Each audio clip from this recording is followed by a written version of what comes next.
Hello, this is Laura Adrian from Whole Life Elevation, and I'm a yoga teacher, a healer, and outdoor adventure. A big part of my work is working with nature, taking people out into the wilderness, and as a result, understanding their own nature and how to be happy, how to navigate the crazy world we live in. Okay. So, today, what I wanted to share with you is a simple practice that you can, you know,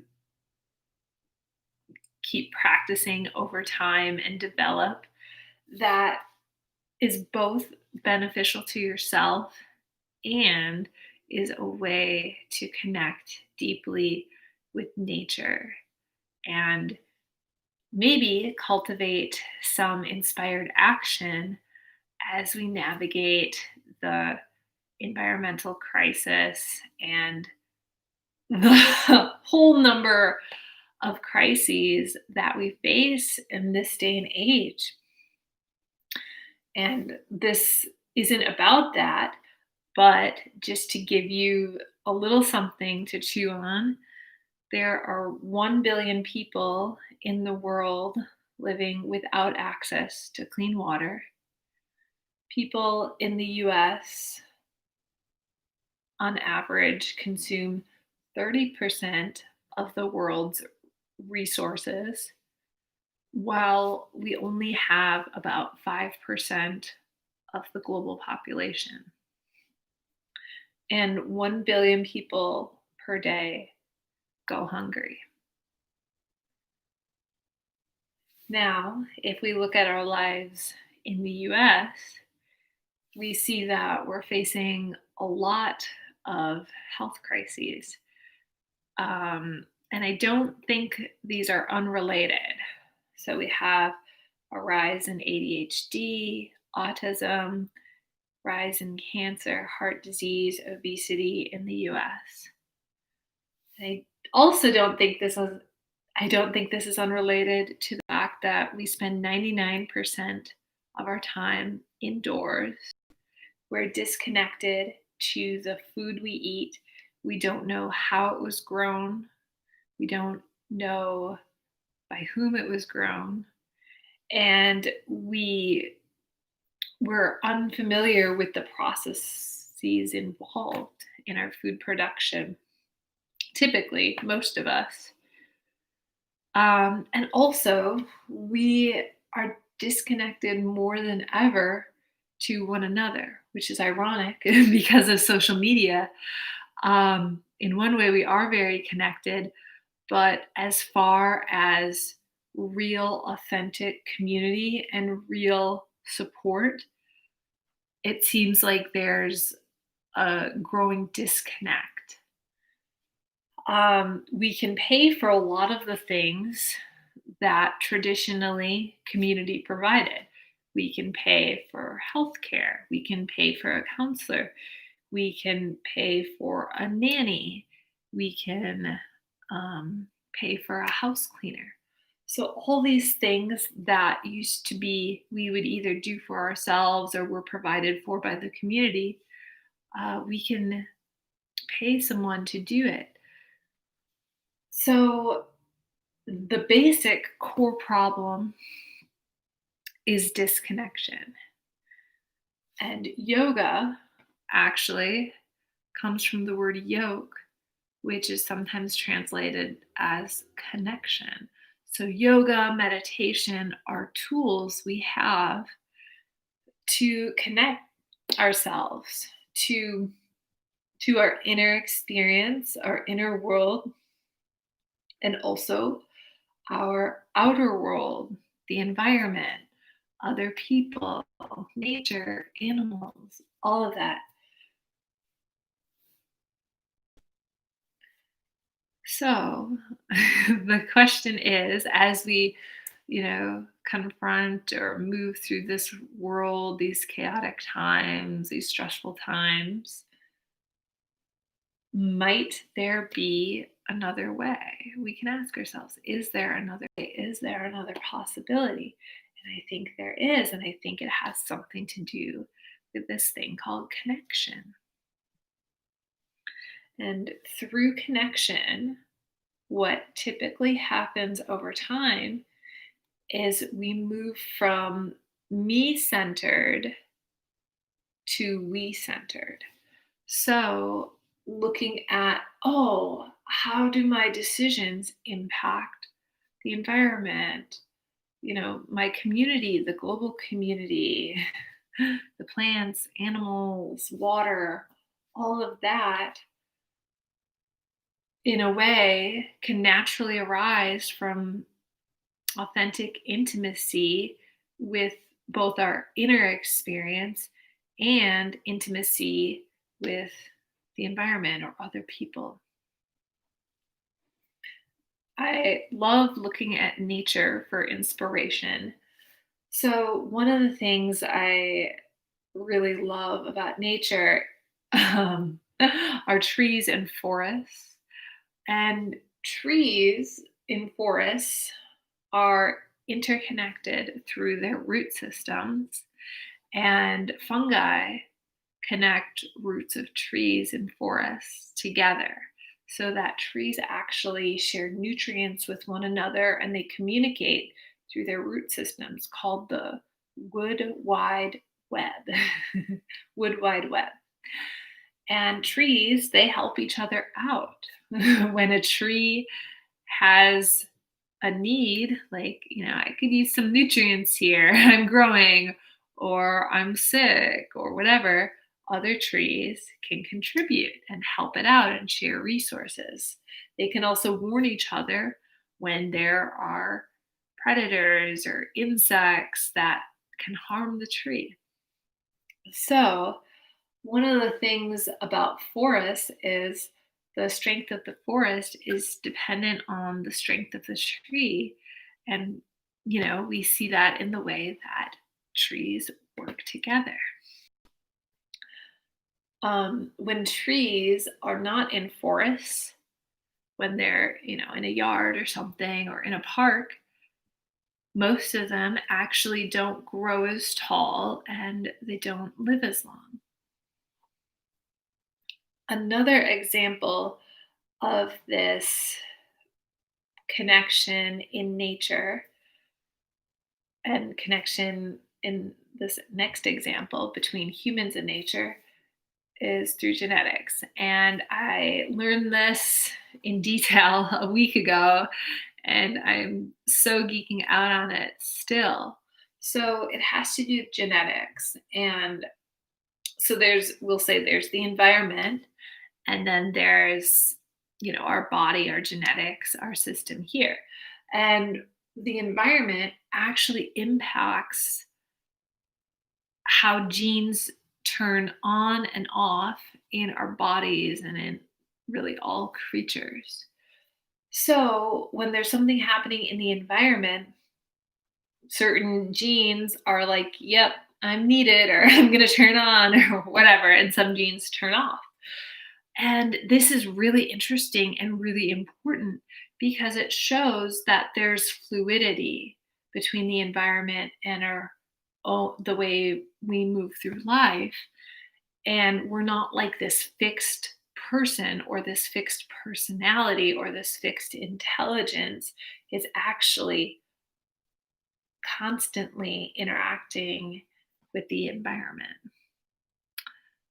There was a study done, or actually, it wasn't a study, but there's been evidence to show that identical twins who have the same genetic makeup actually have very different personalities, even different physical traits, different IQs, and this is based on certain genes turning on and off. Okay.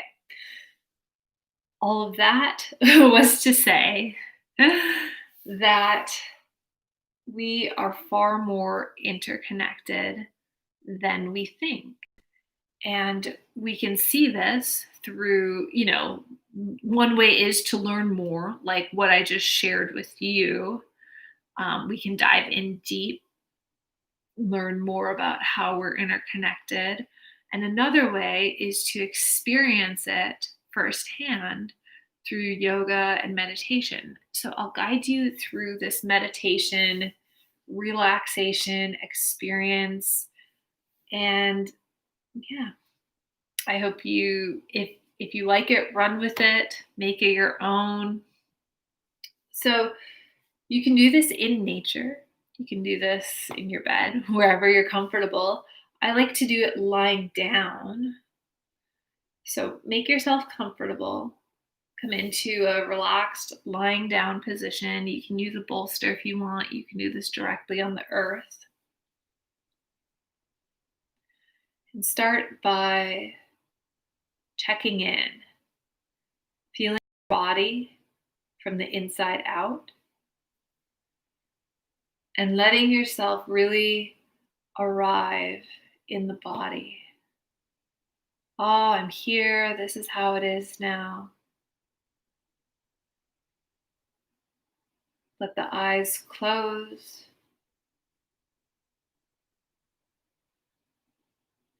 And without judgment, really let yourself receive the body.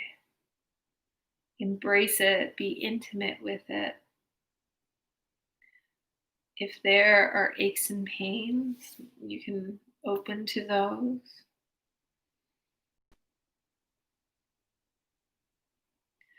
Now feel the body breathing. Notice the inhale breath, notice the exhale breath.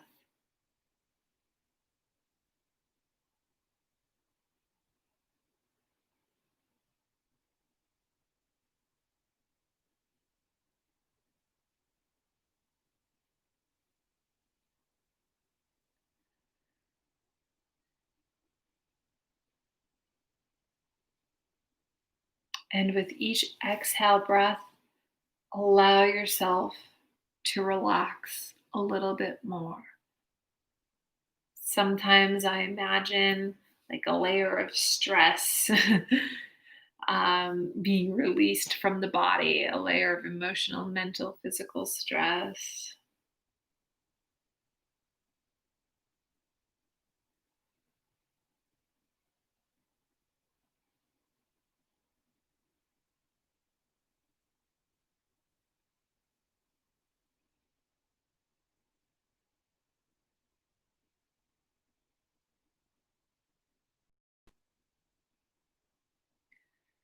Now imagine you're in nature somewhere, or if you're in nature, open to that, and you're feeling relatively safe, relatively comfortable.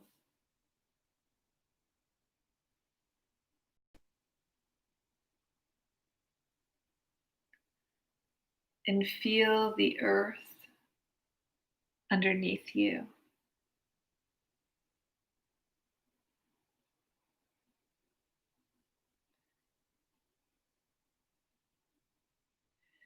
Feel the energy of the soil, the plants, the rock, the water.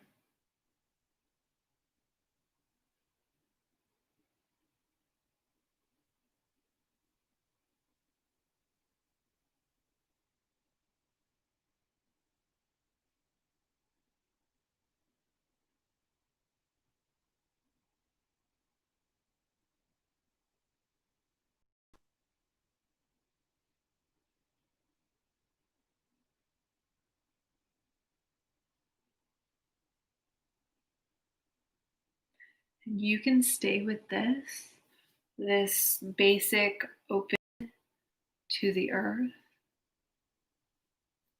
or you can move along with me.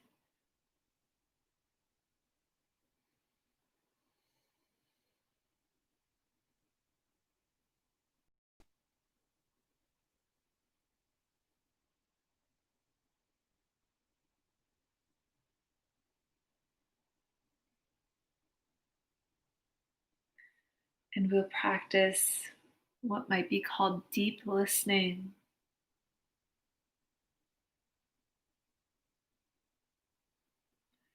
where you let the mind or awareness really receive the experience. That might be the experience of lying on the earth, the experience of the earth, the experience of your body, or all of it.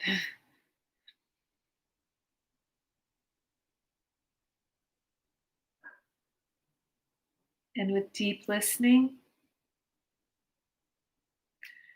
it's less about judging or analyzing or trying to figure things out, and more about receiving the experience, receiving sensations of the body.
And you can stay here as long as you like. Sometimes it's nice to do a full 30 minutes or a full hour. Even 5 minutes can be highly beneficial. To come out of this, first, pay attention to the body. Notice where the body's at. Notice how the body's doing. And begin to notice the breath.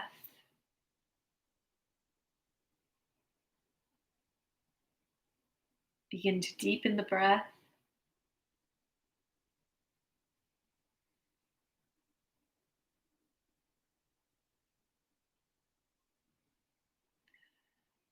You can bring the arms up overhead for a full body stretch.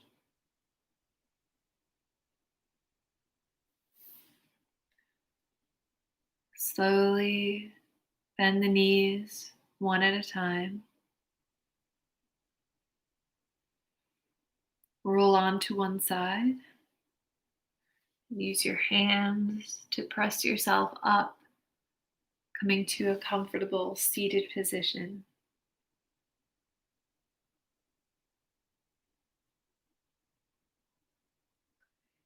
Checking in here, notice how you're feeling.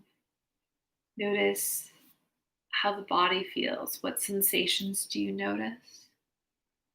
Notice qualities of the mind. Oh, do I feel calm? Do I feel wired, anxious? And really, it's all about taking in information. It's like an experiment.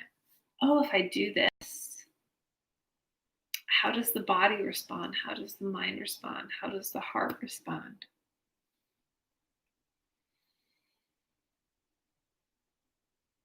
It's practices like this, and this is really just the start of the experiences you can have with the earth. There are a lot of different ones: grounding, walking on the earth, um, all kinds, connection to water, trees, seasons, rhythms. This is just the start. So know if you like this, if you want to run with it, there's a lot more you can do. And this is really the start of what I think the world needs. And this connection to ourselves and nature and other people, this real authentic connection and listening, allowing ourselves to, receive ourselves first and then receive the earth, receive um, one another.